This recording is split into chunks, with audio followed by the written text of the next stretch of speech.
In about 5 months, Justice League comes out. I'm a huge DC fan. I love all the characters. And yes, I'm not ashamed to admit it. I liked all the DCEU movies that came out like since 2013, like Man of Steel, Suicide Squad, BVS, and Wonder Woman. I've enjoyed them all, and I'm really excited to see, DC's biggest heroes united on the big screen this fall or winter or whatever. Just November. I think November 11th or whatever, like that second weekend of November is when it comes out, but I wish it was like tomorrow. Sort of. I mean, I know they're doing reshoots. I want them to take as long as they need to. I know they're supposed to go, I think, into this month, into July. I'm fine with that as long as, they just make this as great as it can be, because when I get into that cinema, I'm hoping to be dazzled. I want to be. I love DC, and I want them to do well in the movies. But here are some things that I want to see in the movie. Well, actually, these are things that I think we will see in the movie, which I think we're shooting for. And I'm totally fine with all of them. I'm going to give my thoughts and opinions, but, I'm excited and I'm ready to go. Number one is I think they're going to have Wonder Woman be kind of like the field leader of the Justice League, right? She just had this huge hit movie that's currently out right now. She's like DC's like it character of the moment. A lot of people love her. They love her movie. And I think Warner Brothers, from a marketing standpoint, is going to run with that. Like, if you like Wonder Woman so much, guess what? She's going to be all over the Justice League. Like, she's probably going to be, like, front and center. She's probably going to be giving orders to the League, like, go here, do here, at least in the field. I know Batman is this huge character, too, in DC, and I'm definitely, not going to expect at all him to be, like, in the background. But I think that Wonder Woman might get kind of a promotion of a sort.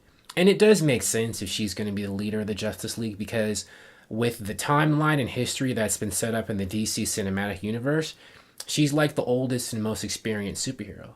Like, none of the other people in the Justice League, as of this point, have been superheroes for as long as Wonder Woman has. Like, she was around in World War One. That was like 100 years ago. So Wonder Woman has been, this amazing Amazon warrior for longer than any of them has been alive. So I think that's pretty, natural for her to be thought of as a leader. And I wouldn't be surprised if they use that as the reason to make her the leader. And I'm cool with that. I don't care who the leader is. I just want them all to be fabulous and wonderful and whoop all kinds of butt. Right, number two, I think they're going to have, a more like fun or upbeat tone, I guess. And, well, that's pretty self-explanatory. I was pretty happy, I'll admit, with the way the DC movies were. Like, I enjoyed all of them. I felt that I understood what some of the directors and Zack Snyder were going for.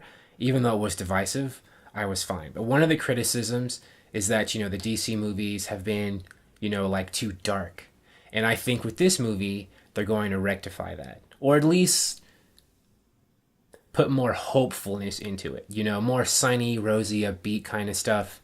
Not make it corny or cheesy, but just make it more of like a high adventure movie. Rather than any kind of like deconstruction or like moody sort of thing. There might be moody moments, but I think overall the movie's going to try to be a bit more of just a fun ride. I think that's what they're going to be shooting for. And I think that with Justice League, they're going to accomplish that, or try to. I hope so. I think that's what they're going to be shooting for. And I'm cool with that. I love DC. I mean, if they make it just like, the Justice League Unlimited cartoon, which in my opinion was one of the greatest cartoons ever, DC or like otherwise, I was so unhappy when that was canceled. I was like, oh my God, they're not doing Justice League Unlimited anymore. I was so bummed out. But, if they're going to make the movie kind of more like that, then I think, the sky's the limit for them, because that was a great cartoon. People love that cartoon. And that leads me to number three. I think the soundtrack is going to be like the Justice League, well, more in tone and spirit, just like the Justice League cartoon, because people love that cartoon. And one of the criticisms that people who don't like the DC movies, the current generation of DC movies, use is, why don't they make these movies more like, the cartoons and the animated movies? Those are just so good. Why not make them just like this? And I think they might actually be doing that with Justice League.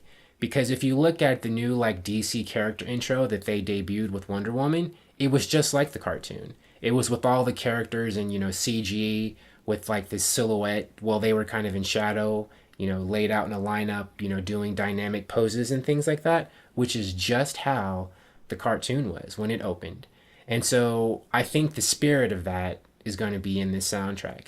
And I think that's why they hired Danny Elfman, because he kind of did sort of kind of this upbeat but weird kind of soundtrack for one of the Spider-Man movies I think he scored. And I think they want him to kind of recreate that magic. However, I'm bummed because I really love Junkie XL and Hans Zimmer. I know Hans Zimmer wasn't going to be on here anyway, but I know Junkie XL was going to do the soundtrack and then they replaced him. I don't know. I hope that means that they're still going to keep some of his soundtrack on there, some of his songs on there, along with Danny Elfman's, and have, a mixture of both. Because one of the things that I loved about, one of the many things I've loved about the DC movies so far, is that they all have these really epic, larger-than-life soundtracks. Batman vs. Superman had like one of the most amazing soundtracks for a superhero movie I've ever heard in my life. That was jaw-droppingly like epic and big. Man of Steel had like an epic soundtrack. Wonder Woman had an epic soundtrack. Suicide Squad had a good soundtrack too, but they were going for something different with Suicide Squad. Not necessarily epic, but just something completely different. More like edgy and modern, which I think they accomplished. And with Justice League, I was really expecting or hoping it to have like this awesome, larger than life, just like mega epic soundtrack, like BVS had, and more in line with the old like John Williams stuff, like with Superman. And maybe Danny Elfman will achieve that. I know he did that like iconic, Batman score from the 1989 Tim Burton Batman. Was that 1989? He did that. And so, if he can achieve something similar with Justice League, I'll be ecstatic. Number 4, going with all of this, new restructuring and new tone of the DC Cinematic Universe, I think we're going to see kind of like a rebirth of Superman in the movies. I like Superman a lot. A lot of people like Superman. I felt I understood what they were trying to do with him in Man of Steel and BVS. A lot of people didn't feel, though, that this was like their Superman. They felt like he was, and they have a point. Like Superman, a lot of times, he was like depressed, he was morose, he didn't know what to do. And I think in this movie, they're going to try to go back to the more classic Christopher Reeve spirit kind of Superman, where he's more, like this, and he's more sure of himself, and, he's just a guy who wants to help people. He already was a guy who wants to help people, in my opinion, in like Man of Steel and BVS, but there were some other things going on too that kind of muddled that. And I think that with Justice League, they're going to try to go back to that old style Superman. And I think there's going to be, a part where he comes out and just like blows everybody away in the movie, and out with just how awesome and Superman-y he is and how super competent. I think there's going to be a scene in the movie where Superman, like, he saves the day and does so much awesome, spectacular things that it's like, this guy, they're going to re-emphasize the fact that this guy is basically a living god. And a living god with a soul who wants to help people. Number 5 is, I hope they really, really set up what an awesome kind of threat Darkseid is. I know for this movie, the villain is going to be Steppenwolf, who was Darkseid's uncle, not Darkseid himself. And Steppenwolf, I hope they do Steppenwolf justice too. I mean, he has this big, like, horn, spiky helmet thing, and he has a giant axe, and he wears armor. Like, I really hope they don't mess that character up. Like, he should be, like, scary looking and just very formidable, just in appearance.